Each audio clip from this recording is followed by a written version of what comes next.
জল ভরা মেঘ ওই দু চোখে দেখতে আমি পেয়েছি, একলা মনে নির্জনেতে তোমার ছবি এঁকেছি। নাম রেখেছি বনলতা যখন দেখেছি, হয়তো বা সেই ক্ষণেই তোমায় ভালোবেসেছি।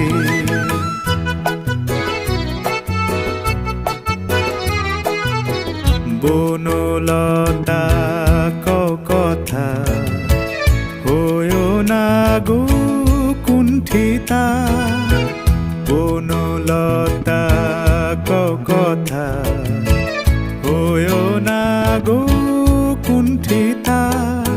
একটি কথাই শুনবো বলে তাই তো কাছে এসেছি, বলবে কি গো আমিও তো তোমায় ভালোবেসেছি। একটি কথাই শুনবো বলে তাই তো কাছে এসেছি,